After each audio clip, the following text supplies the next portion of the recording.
Ava Lane had learned long ago that the hospital never slept. The monitors beeped with the same steady tempo, whether the world outside was waking up or collapsing in on itself. She moved through the ER with practiced calm, her hands steady even when her heart wasn't. Tonight, that steady beat felt heavier, as if something inside her ribs had shifted out of place. A trauma patient had died on her table an hour earlier, a man whose fingers were still warm when she closed his eyes. She carried the echo of his last breath with her as she walked toward the break room. She sank into the chair, rubbing the ache between her eyebrows. The fluorescent lights buzzed overhead, too bright, too honest.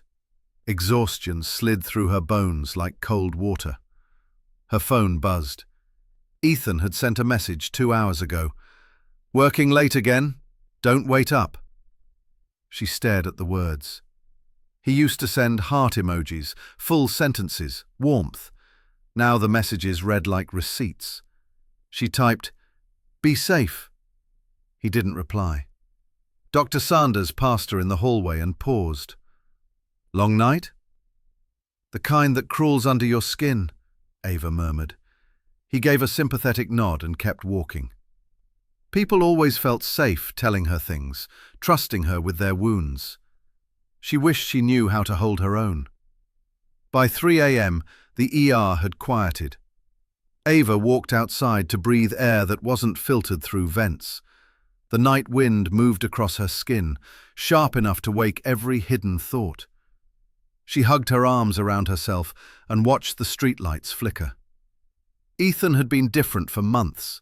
Late arrivals, early departures, the faint scent of unfamiliar perfume he brushed off as someone else at work. She had believed him because believing otherwise meant stepping into a world she wasn't ready to enter. A pair of paramedics rolled in with a patient, and Ava rushed back inside. Her body moved on instinct, but her mind kept drifting to Ethan's voice, the way it had grown careful, distant, practiced. She hated how easily she recognized lies. Patients lied all the time, but she had convinced herself her own husband couldn't. Near sunrise, she clocked out and changed into her jacket. Her reflection in the locker room mirror looked like someone standing at the edge of something she couldn't name. She traced the tired outline of her face and whispered, "You're fine." The words felt borrowed. Outside, the sky carried the first thin streaks of morning. She unlocked her car, slid inside, and let her head fall back against the seat. The silence wrapped around her too tightly, as if trying to warn her of something waiting at home. She didn't know why her chest tightened when she pictured Ethan's face. She didn't know why his smile felt like a memory instead of a promise. She started the engine, gripping the steering wheel until her knuckles whitened. A feeling grew inside her, thin at first, then unmistakable. Something was wrong. Ava's drive home felt heavier than the fading night around her. The sun had barely begun to lift, streaking pale gold across the empty streets, but her chest stayed tight, as if the air refused to reach her fully. Every red light gave her too much space to think about Ethan's unread messages, their shrinking conversations, the way silence between them had begun to feel like a third person in the marriage. She pushed the thoughts away, gripping the steering wheel until her hands steadied. When she pulled into the driveway, Ethan's truck was already there. Her breath caught. He'd said he would be out of town until the afternoon. The engine was cool, dew settled across the windshield. He had been home all night. Ava stepped out slowly. "Maybe he came home early," she whispered to herself, though the words tasted wrong. The house felt different before she even opened the door. Still, warm, too lived in for a place supposedly empty. Her keys jingled softly as she unlocked the door. She paused, listening. A faint sound floated from down the hall, soft, muffled. A woman's laugh, warm and light, the kind that curled at the edges like perfume in the air. Ava froze. Her mother's voice had always carried a specific lilt, a softness that could soothe even when her words cut. This laugh held that same shape. For a moment, Ava felt the floor tilt under her feet. "No," she whispered, stepping back. "Not her. Not like this." But the voice drifted again, unmistakable. She took a slow breath and moved quietly down the hallway. The door to the master bedroom was almost closed, a thin line of warm light spilling across the wooden floor. She pressed her hand against the wall to steady herself. Everything inside her trembled, not violently, but in a deep, slow ache that came from somewhere far beneath her skin. She leaned closer until her ear met the wood. Inside, a man's voice, Ethan's, murmured something low. Then the soft rustle of sheets.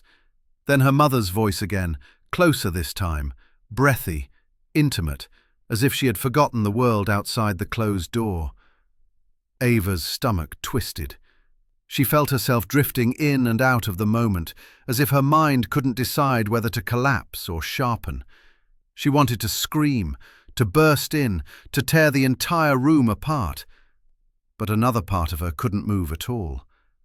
She stood there, silently absorbing the truth as it slithered through the crack in the door. "Ethan," Marianne whispered inside. Ava stepped back, her vision swimming. Her pulse thudded painfully in her ears. She covered her mouth with her hand, breathing through her fingers to keep the sound from escaping. For a moment, she thought she might faint. The light from the door glowed against her shoes, small and warm, mocking her. She backed away with shaky steps, her heartbeat scattering in every direction. She didn't push the door open. Not yet. She wasn't ready to see what she already felt sinking into her bones. As she reached the end of the hallway, her legs finally steadied, not with relief, but with a cold, gathering certainty. She would open that door. Ava stood in the hallway, her pulse pounding so loudly she felt it shaking the walls around her. The thin slice of light beneath the bedroom door glowed like a warning, but it also pulled her closer, step by slow step, until she no longer felt the floor beneath her. She didn't remember making the decision. Her hand simply lifted, fingers curling around the doorknob with a steadiness that didn't match the storm inside her chest. For a moment, she just breathed, quiet, controlled, almost too calm. Then she turned the knob. The door opened with a soft click, and the world she knew shattered. Ethan's head whipped toward her first. His eyes widened, mouth half open, breath caught mid-groan. Beside him, Marianne gasped, snatching the blanket up to cover herself, her face twisted between shock, fear, and something uglier. Guilt she wasn't prepared to own. Ava stood frozen, staring at the two people who had shaped her life in opposite ways. The man she had loved for years, the mother who had taught her how love was supposed to feel. Seeing them tangled together destroyed every version of reality she had clung to. Ethan scrambled upright. "Ava! Ava, wait! This isn't—" "Don't," she whispered, her voice barely a thread. Marianne clutched the blanket tighter. "Sweetheart, listen. Don't call me that." Ava's voice rose, not in volume but in edge. She took a step forward, and both of them flinched like she had struck them. She didn't yell. Yelling required emotion. Ava's emotions had gone silent, as if her mind had locked them away to keep from drowning. Ethan swung his legs off the bed, fumbling to pull on his pants. "It just happened. You've been distant. Work has taken over, and I made mistakes." "Mistakes," Ava repeated softly. "That's what you call this?" "It's not what you think," Ethan said, desperation rising. "It's not. It's exactly what I think." Her eyes flicked to Marianne. "And you?" Marianne's lips trembled. "Ava, please. Your marriage was falling apart. He needed comfort. We didn't plan." A hollow laugh slipped from Ava's mouth. "Comfort? That's what you call sleeping with your daughter's husband. Ava, don't twist this, Marianne snapped before catching herself. I'm sorry, I didn't mean… You meant every second of it. Ava took a slow breath, feeling a strange clarity settle over her. She had seen blood, pain, tragedy. She'd held dying hands and steadied panicking hearts. But nothing, not even death, had ever made her feel as empty as this room. Ethan stepped closer. We can fix this. Let's talk. She met his eyes, those same eyes she had once trusted, and felt nothing. No anger, no grief, just a cold, desolate space where love used to be. You lied to me, she said quietly. Both of you. Marianne swallowed hard. Ava, please don't make this worse. Worse? Ava blinked. You already did that. She turned toward the hallway, her footsteps almost soundless. She didn't slam the door. She didn't scream. She simply walked away, leaving them tangled in their shame. Inside her something shifted, something final.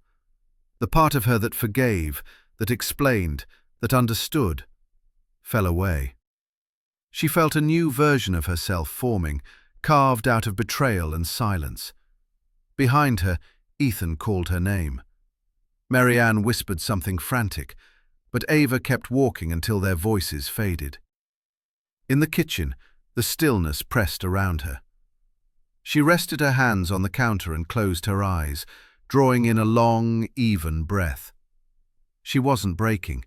She was becoming something else. And by nightfall, Ethan would understand exactly what. Ava stood in the dim kitchen, long after Ethan's voice stopped echoing down the hallway. The early morning light crept through the blinds, thin and hesitant, brushing across the counters she had wiped clean the night before. Everything looked exactly as it always had, yet nothing felt the same. The air carried a different weight, as if the walls themselves had witnessed what happened and recoiled from it. She opened the cabinet and reached for a glass, but her hand trembled. She steadied it against the counter and breathed slowly until the shaking stopped. Then, with a strange calmness settling over her, she turned on the faucet and let cold water fill the glass. She lifted it to her lips, swallowing the chill as if it might freeze the fire burning in her chest. But the fire didn't go away. Ethan's muffled voice drifted faintly from down the hall. Marianne's was softer, frantic, a whispering mess of excuses Ava refused to hear. She didn't move toward them. She didn't plan to. Something else was taking shape inside her, something sharp, something precise. A feeling that didn't shout or rage, a feeling that assembled itself, piece by piece, like a surgeon laying out tools for a procedure no one wanted to witness. She slipped off her scrubs jacket and hung it neatly on the chair.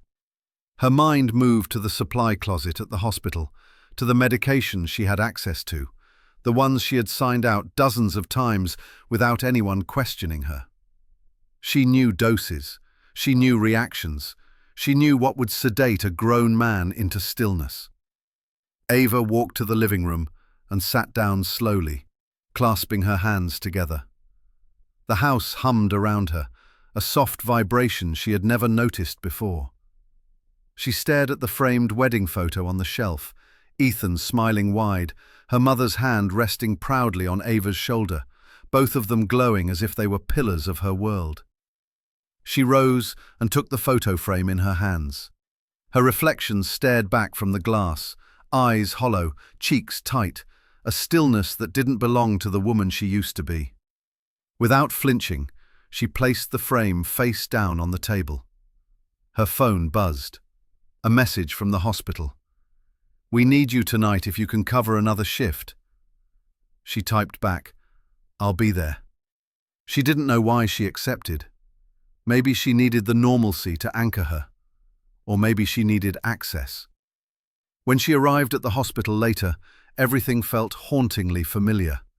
The beeps, the fluorescent glow, the steady footfalls of nurses moving through the halls. But Ava walked with a different purpose. In the supply room, she signed out a vial of medication with practiced ease. No one questioned her. She smiled politely, offering small talk when another nurse passed by. Inside her pocket, the vial tapped gently with each step. Back home that night, the house was quiet. Ethan sat on the couch, staring at the TV without really watching it. When she entered, he stood, guilt written across his face like bruises. "Ava, please," he whispered. "Let's talk. We can fix this." She looked at him the way a surgeon looks at a problem to be solved. "Talking won't fix anything." He stepped closer. "I swear, it's over. It meant nothing." "It meant everything," she said softly. He flinched at the calmness in her tone. She reached out and touched his cheek, and he leaned into her hand, desperate for forgiveness. Ava gave him a small, unreadable smile. "You seem tired," she murmured. "Lie down. I'll bring you something to help you sleep." Ethan nodded, relieved. He didn't see the shift in her eyes. He didn't question the soft touch. He didn't notice the quiet calculation in her posture. Ava walked into the bathroom, uncapped the vial, and drew the liquid into a syringe with gentle precision. Her hands were steady now, steady in a way that felt like destiny settling over her skin. Tonight, she wasn't a nurse. She was something else entirely. And Ethan was about to learn what betrayal cost. Ethan lay on the bed as Ava entered the room, the curtains drawn just enough to drown the night in a soft, muted darkness. He looked up at her with tired, pleading eyes, the kind that once made her soften, but now only reminded her of how easily he had learned to lie. His shoulders slumped as he shifted onto the pillows, as if he expected comfort to fall from her hands the way it always had. "What did you bring?" he asked, voice raw. "Something gentle," Ava replied. "You need rest." She approached him with slow, careful steps, the syringe hidden in the pocket of her robe.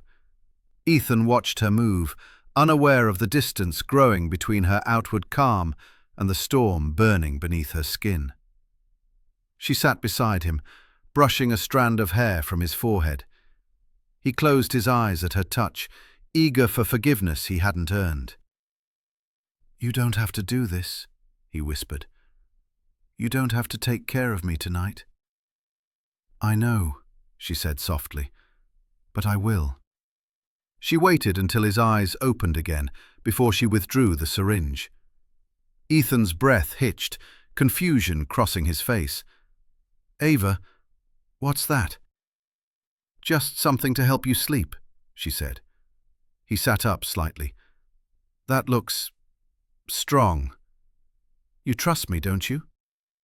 He hesitated. It was small, but Ava saw it, a pause that revealed everything.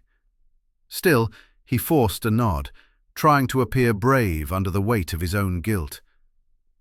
"Yes," he whispered. "I trust you." Ava held his gaze as the needle slid into his vein with practiced ease. Ethan winced, then relaxed as the warmth of the sedative spread through his body. His limbs loosened, heavy and helpless.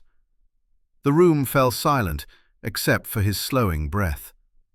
He sank back into the pillows. "I'm sorry," he murmured, words slurring. "I never meant to hurt you." Ava watched him carefully. "You did," she said, her voice so calm it frightened even her. "But you won't again." Ethan's eyelids fluttered. "Ava, what's happening? I feel strange." "You're just relaxing." He tried lifting his arm, but couldn't. Panic flickered across his face. "Why can't I move?" Ava stood, retrieving the small kit she had set aside earlier. Instruments gleamed faintly under the bedside lamp.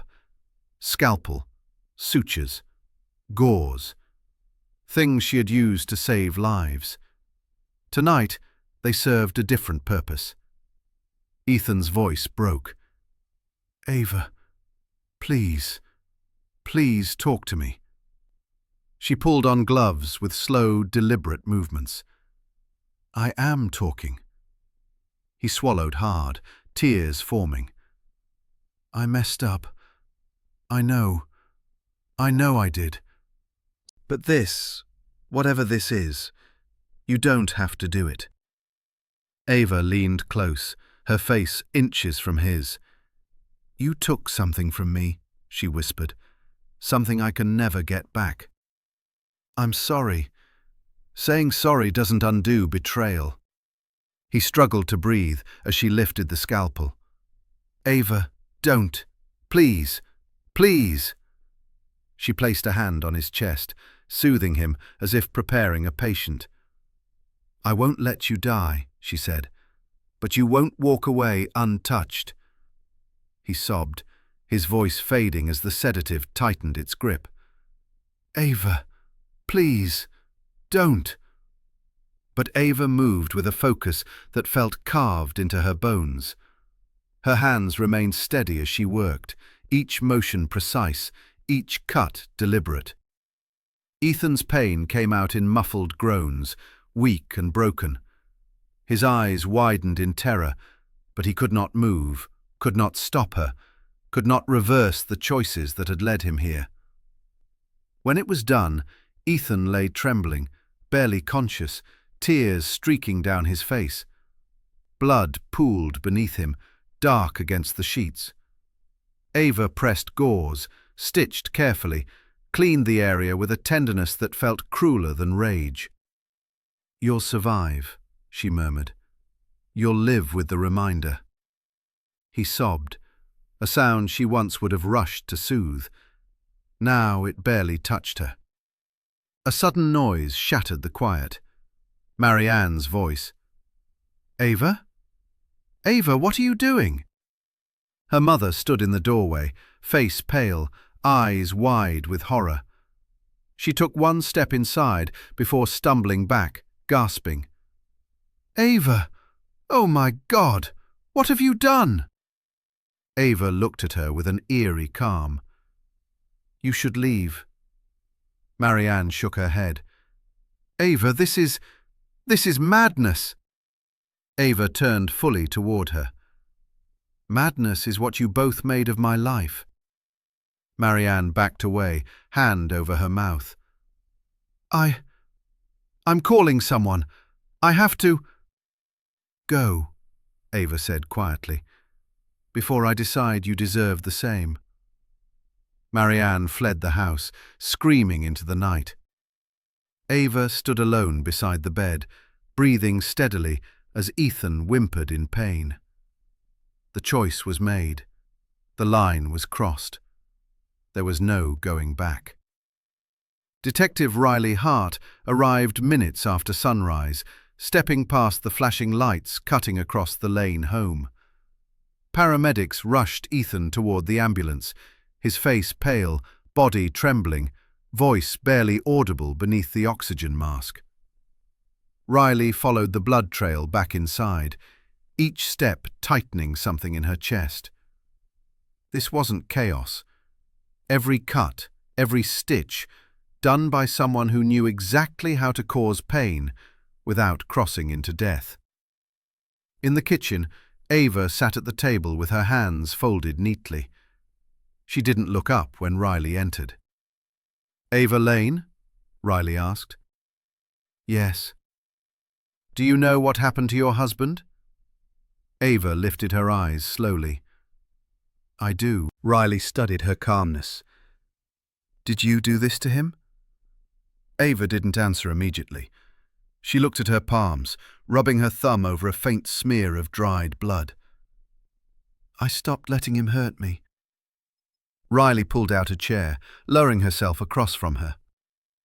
"Your mother says she saw you with surgical tools." "My mother sees what suits her," Ava replied quietly. "She's terrified." "She should be," Riley leaned forward. Ava, Ethan may not recover fully. You understand that, don't you? Ava nodded once. He's alive because I wanted him alive. That doesn't make this self-defense. Ava's gaze sharpened for a moment. He took something from me. I took something back. Silence filled the room as Riley searched her face, looking for anger, guilt, panic, anything human. But Ava remained steady, almost peaceful, as if the worst part of her storm had passed hours ago. Ava Lane, Riley said, standing. You're under arrest. Ava rose without resistance, turning her wrists outward for the cuffs. As she walked past Riley toward the patrol car, her voice barely carried through the hallway. I didn't break, she whispered. I ended breaking. Ava sat alone in the interrogation room, hands resting calmly on the cold metal table. The door opened, and Detective Riley Hart entered with a slim file tucked under one arm. Riley didn't sit immediately. She watched Ava. The stillness, the steady breathing, the unsettling calm of someone who had already accepted the cost of her actions. Ava, Riley said, finally taking the seat across from her. Ethan is stable.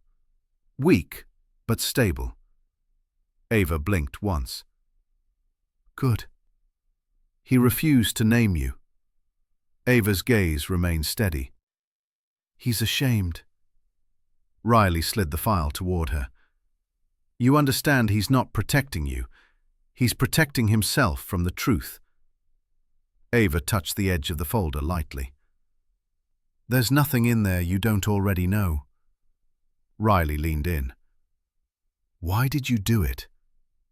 Ava looked at her hands, turning them slowly as though checking for wounds. Because pain should mean something. Mine didn't. Revenge doesn't fix anything. It wasn't revenge, Ava said softly. Revenge is loud. This was quiet. Riley exhaled. Your mother's statement says you threatened her. A faint flicker crossed Ava's face, a shadow of something like grief. She betrayed me too, but I didn't touch her. Do you regret it? Riley asked. Ava lifted her eyes, calm as glass. No. Riley stood, signaling the officer outside. We're transferring you now. The judge will see you in the morning. Ava rose without resistance. The cuffs clicked around her wrists like they belonged there. As Riley guided her through the hallway, Ava paused only once, when she saw Marianne sitting on a bench, shaking, unable to meet her daughter's eyes. Ava looked at her for a single heartbeat, then walked away. Outside the station doors, she whispered to no one, "Truth always cuts deeper."